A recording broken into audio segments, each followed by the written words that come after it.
எண்ணமெல்லாம் சிறகடிக்கும், எண்களெல்லாம் வழி கொடுக்கும். எந்நாளும் ராஜமுகம், எளியோரின் ஏறுமுகம்.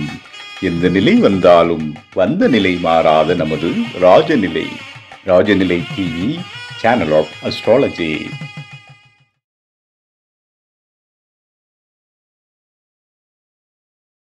வாழ்க வையகம், வாழ்க வையகம், வாழ்க வளமுடன். என் தாய்க்கும் தந்தைக்கும் வணக்கம். நவகிரகங்களுக்கும் பஞ்சபூதங்களுக்கும் பிரபஞ்சத்திற்கும் ஜோதிட குருமார்கள் அனைவருக்கும் வணக்கம். கதிரவன் மதியும் அங்காரகன் புந்தியும் கருணை உள்ள சுரதம் குருவும் காரவன் காரியும் ராகுவும் கேதும் கருதுமிக சுகமாக 11ஆம் இடம் வந்து உச்ச நிலையன் என்று பரிவோடு மகிழ்ந்த அதிசயம் என்றோ. உலகெங்கும் உள்ள ராஜநிலை டிவி ரசிக பெருமக்கள் அனைவருக்கும் அன்பான வணக்கங்கள். இன்னைக்கு நம்ம ஜோதிட குறிப்பு மற்றும் இன்னைக்கு விசேஷமான நாள். இன்று பிறந்தநாள் மற்றும் திருமண நாள் கொண்டாடும் அனைவருக்கும் ராஜநிலை டிவி சார்பாக வாழ்த்துக்களை தெரிவித்துக் கொள்கிறோம். இன்னைக்கு எல்லாருமே லைவ்ல இருப்பீங்க நாங்கள் எதிர்பார்க்குறோம். ஏன்னா மிக சிறப்பு வாய்ந்த உத்தரகோச மங்கை சிவன் கோயிலோட கும்பாபிஷேகத்தை நேரடி நிகழ்வு நேரலை நம்ம ராஜநிலை டிவியில் ஒளிபரப்பு செய்கிறதுக்கான பாக்கியம் பிரபஞ்சத்தோட அருளாக கிடைச்சது. ஸோ அதை சீரும் சிறப்பாக நம்ம ராஜநிலை டிவி டெக்னீஷியன் எல்லாருமே 3 நாளாக அங்கே இருந்து சிறப்பாக நமக்கு ஒளிபரப்பு காட்டிக்கிட்டு இருக்காங்க. அங்கே நடக்கிற ஒவ்வொரு நிகழ்வும் நம்ம ராஜநிலை டிவியில் பார்த்துக்கிட்டு இருக்கோம். இருந்த இடத்துலேருந்து சில பேர் வெளிநாட்டில் இருந்து பார்த்துக்கிட்டு இருக்கிறாங்க. நிறைய பேர் நல்ல கமெண்ட் கொடுத்துருக்காங்க. எல்லாத்துக்கும் ரொம்ப நன்றியை தெரிவித்துக் கொள்கிறோம். ஸோ இந்த வாய்ப்பை கொடுத்த மீண்டும் ஒரு தடவை பிரபஞ்சத்திற்கு வணக்கத்தை நன்றியை தெரிவித்துக் கொள்கிறோம். இன்றைய பஞ்சாங்கம் உத்தராயண காலம் குரோதி வருடம் பங்குனி மாதம் 21ஆம் தேதி வெள்ளிக்கிழமை.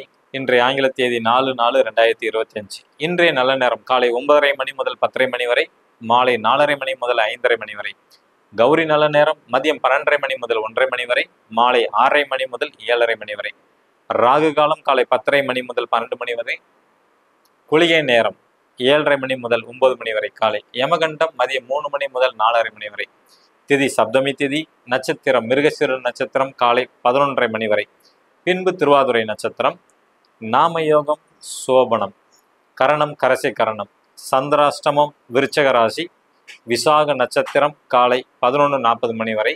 பின்பு அனுச நட்சத்திரத்துக்கு இன்று சந்திராஷ்டமம். 12 ராசிக்கு ராசி பலன்கள் பார்க்குறோம். ஜோதிட குறிப்பு பார்த்தீங்கன்னா எல்லாமே செல்வ வளம் தான் பார்த்துக்கிட்டு இருக்கோம். இந்த ஏப்ரல் மாதம் ஆரம்பித்த ஒரு 4-5 தேதிக்கு அதில் பார்த்தீங்கன்னா நம்ம உத்தரகோச மங்கையோட சிறப்பு செய்தி உங்களுக்கு கிடைச்சிருக்கு. ஓகே, 2ஆம் இடம் தனஸ்தானம் செல்வம் அப்படிங்கிறத சொல்லியிருக்கோம். இதோட அதிபதி சுக்கிரன் சொல்லியிருக்கோம். அவங்க உச்சமாகக்கூடிய அமைப்பு மீன வீடு அப்படின்ட்டோம். ஸோ அப்போ அந்த மீன வீட்டுக்கான சிம்பிள் என்னாச்சு? மீனம். அப்போ மீன், அந்த மீனை நம்ம வீட்டில் வளர்க்கலாம். யாருக்கு வாய்ப்பு இருக்கோ அவங்கெல்லாம் செஞ்சுக்கலாம். அப்படி இல்லைன்னா அதை ஃபோட்டோ எடுத்து வச்சுக்கலாம் பாக்கெட்டில், அல்லது ஃபோனில் டிபியாக கூட நீங்கள் வச்சு பயன்படுத்தலாம்.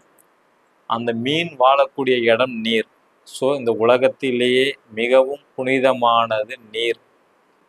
நீரின்றி அமையாது உலகு. ஓகேங்களா? ஸோ அப்போ நீருக்கு எவ்வளோ முக்கியத்துவம்.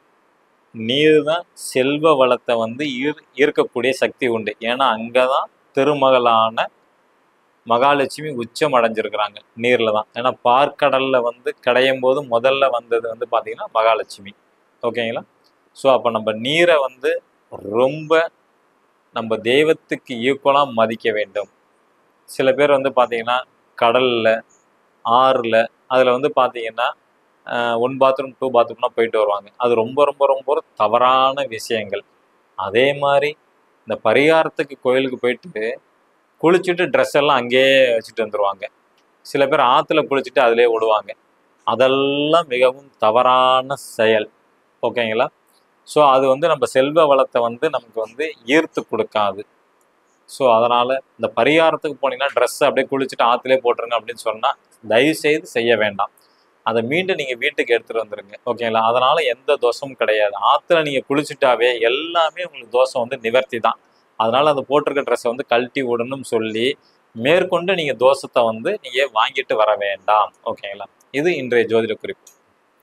இன்றைய கிரக நிலவரம்: ரிஷபராசியில் குரு பகவான், மிதுன ராசியில் சந்திர பகவான் மற்றும் செவ்வாய் பகவான், கன்னி ராசியில் கேது பகவான், கும்ப ராசியில் புதன் பகவான் மற்றும் சனி பகவான், மீன ராசியில் சூரிய பகவான், சுக்கிர பகவான் மற்றும் ராகு பகவான். ஓகே, இன்றைக்கு 12 ராசியும் பயன்படுத்தக்கூடிய ராஜநிலை எண்களை பற்றி பார்க்கலாம். மேச ராசி நண்பர்கள் பயன்படுத்த வேண்டிய ராஜநிலை எண் 02. ஓகேங்களா, தவிர்க்க வேண்டிய எண் 18. ரிஷப ராசி நண்பர்கள் பயன்படுத்த வேண்டிய ராஜநிலை எண் 04, தவிர்க்க வேண்டிய எண் 31. மிதுன ராசி நண்பர்கள் பயன்படுத்த வேண்டிய ராஜநிலை எண் 32, தவிர்க்க வேண்டிய எண் 17. கடகராசி நண்பர்கள் பயன்படுத்த வேண்டிய ராஜநிலை எண் 52, தவிர்க்க வேண்டிய எண் 37. சிம்ம ராசி நண்பர்கள் பயன்படுத்த வேண்டிய ராஜநிலை எண் 45, தவிர்க்க வேண்டிய எண் 55. கன்னி ராசி நண்பர்கள் பயன்படுத்த வேண்டிய ராஜநிலை எண் 72, தவிர்க்க வேண்டிய எண் 67. துலாம் ராசி நண்பர்கள் பயன்படுத்த வேண்டிய ராஜநிலை எண் 66, தவிர்க்க வேண்டிய எண் 53. விருச்சிக ராசி நண்பர்கள் பயன்படுத்த வேண்டிய ராஜநிலை எண் 87, தவிர்க்க வேண்டிய எண் 78. தனுசு ராசி நண்பர்கள் பயன்படுத்த வேண்டிய ராஜநிலை எண் 90, தவிர்க்க வேண்டிய எண் 83. மகர ராசி நண்பர்கள் பயன்படுத்த வேண்டிய ராஜநிலை எண் 93, தவிர்க்க வேண்டிய எண் 94. கும்பராசி நண்பர்கள் பயன்படுத்த வேண்டிய ராஜநிலை எண் 77, தவிர்க்க வேண்டிய எண் 86. மீன ராசி நண்பர்கள் பயன்படுத்த வேண்டிய ராஜநிலை எண் 16, தவிர்க்க வேண்டிய எண் 25. உங்களிடமிருந்து விடைபெற்றுக் கொள்வது உங்கள் சொல்வாக்கு ராஜநிலை ஜோதிடர் லால்குடி செந்தில். நன்றி, வணக்கம், வாழ்க வளத்துடன்.